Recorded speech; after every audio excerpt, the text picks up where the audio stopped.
These are a few clips in which I speak about the church fire as gathered from various television news shows. A firm doubt. As the church's beauty from the past 125 years remains etched in their memories, the community will now remain hopeful. I just hope that some good, if there is any type of good that can come out of this. This committee member couldn't believe his eyes. The stained glass windows, the architecture, the ceiling was, you could have taken this place and dropped it in the middle of France and it would have been right at home. I mean, it was that unique. No injuries were reported. Members say the fire seems suspicious. There were no live electrical components in it. It didn't have running water, it didn't have electricity, so usually a fire will start as a result of faulty electric wires, whatever. But there were none. It was, as you said, there was a roof and it was the walls and it was the stones. What could have possibly happened? I have no idea. Well, we do want to get back to that breaking news out of Chester, Delaware County, and this is what firefighters had to deal with early this morning.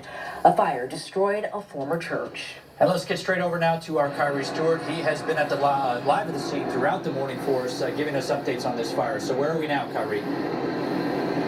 Well, guys, a lot of the fire crews are starting to pack up. We've seen them. A few of the trucks pack up their hoses. We have this one truck right here that looks like it's about to pull out. A few of the ladder crews right up there are still pouring water on the structure, but most of it is out. It's under control. But all morning, guys, I've been talking about how this church has really been a landmark in this area. It's a very historic church. And to talk more about it, I'm joined here with Michael Phelock. He grew up in this neighborhood, and he's also a member of the Chester Historic Preservation Committee. Michael, thank you so much for joining us. Tell us about what this church really means to the entire community here. Well, other than in the first several decades providing the services of a church, when that function ceased, it became what was known as the Chester East Side Ministries for about 30 years. They were a benevolent society. They gave out 2,000 meals a week to the people in the area. They provided clothing, counseling. They had a teaching type of situation set up for children, kindergarten. And then I would venture to say after the church, after that closed, the building itself was a landmark, as you say. It was a source of hope and inspiration for the people here in Chester. And it was the building became known for its aesthetic appeal for anybody who would travel by it. Seeing what just happened to it, they go up in flames, what just goes through your head? I still feel like it's last night and I'm dreaming and this is sleeping and this is just a dream. This is unbelievable that something like this would happen. I mean, I don't know who would do something like this because this is unnecessary and called for.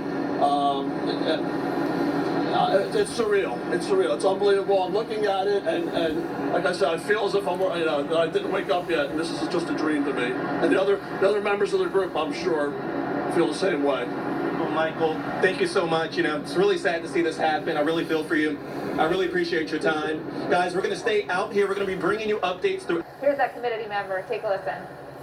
For anything of this nature to happen, and if it is a dastardly deed, which I can't help thinking is this to me, it's just, I'm going to stay in shock. And I'm sure anybody who, even if you haven't ever been by this building, I mean, you can relate to this event to something else in your life, but to look at this and what it used to be, I mean, you can still go online and look at Third Presbyterian Church in Chester and compare what you're seeing to that, and I think the effect will speak for itself.